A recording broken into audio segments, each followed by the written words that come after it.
Hello, welcome to Chinar Culture. Today we talk about how to determine if you've been emotionally abused in the past, or you being emotionally abused in the present, or you have emotionally abused someone in the past, or you are emotionally abusing someone in the present. So, now I will say 20 signs of emotional abuse, and what you have to do is you get a piece of paper and you make two columns, past and present. On the top of that paper, you write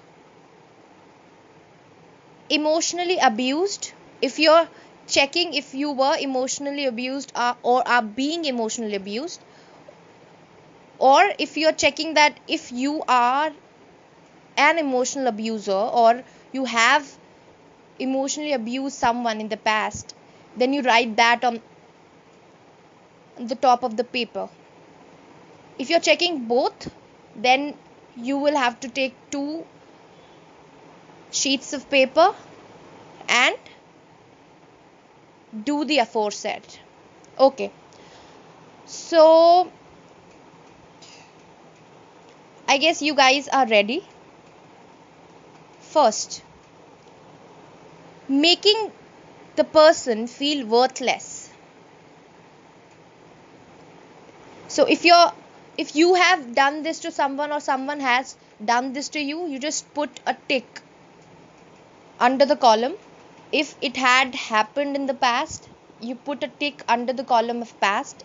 If it had happened in the present, or if it is happening in the present, then you put a tick under the present.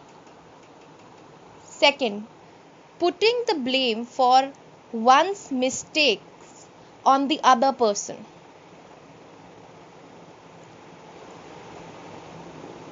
Do the same. Put a tick.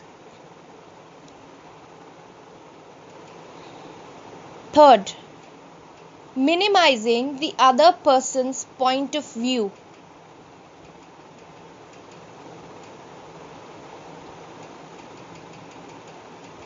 Threatening or hinting of physical or sexual abuse.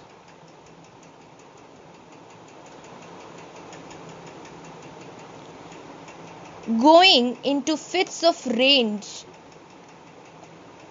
and anger.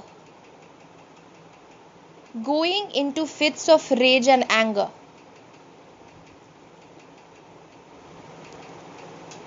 Next, failing to fulfill commitments or promises which were made or implied.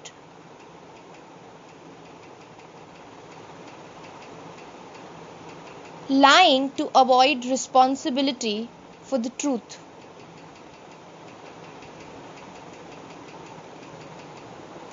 Refusing to acknowledge the other person's feelings.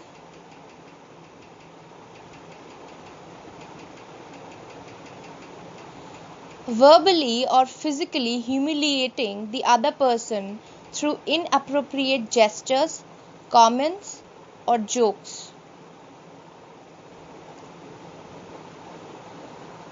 Using shame or guilt to manipulate the actions of the other person.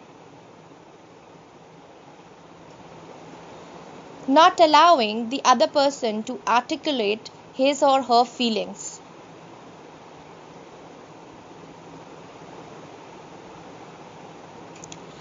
Denying the person access to his or her personal possessions or pets. Withholding financial resources.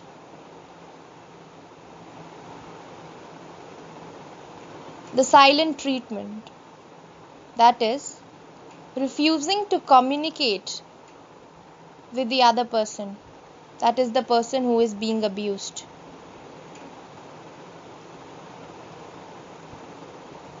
Displaying extreme ranges of mood.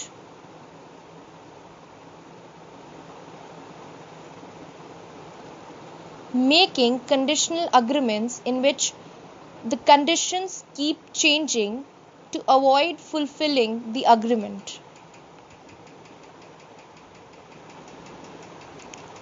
Using a hostile or sarcastic tone of voice with the other person, that is the person who's being abused.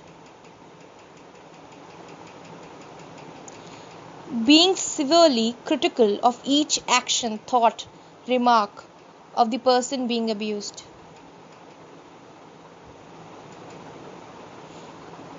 Viewing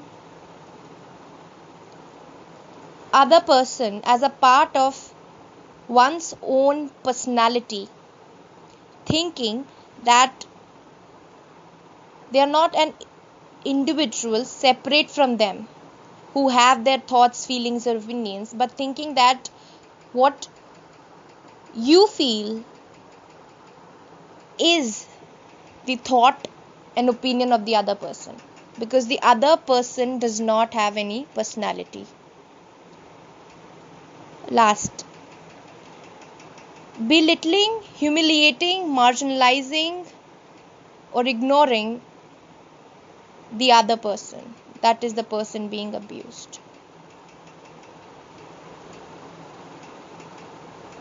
Now, you have the sheet in your front, right?